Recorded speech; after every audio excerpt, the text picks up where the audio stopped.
Now we know from previous chapters that this is the form for a traveling sinusoidal solution to the wave equation that we derived here. So let's use this form along with this relationship we derived along the way and see if we can understand how big the magnitude of Bmax and Emax are in relation to one another. So the derivative of E with respect to x, well, that's just going to be Emax times the cosine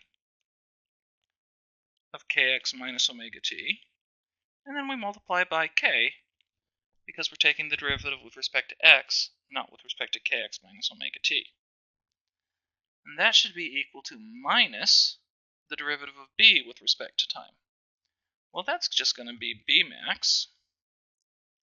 Again, derivative of sine is cosine, kx minus omega t.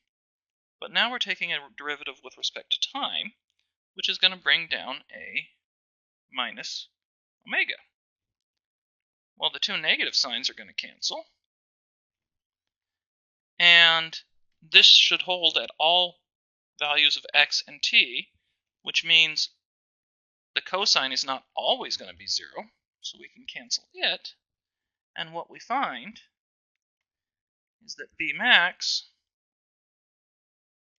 has to equal k over omega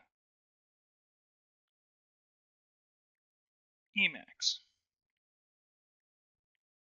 But we also remember from chapter 16 that the speed of the wave is omega over k, which in this case is just the speed of light c.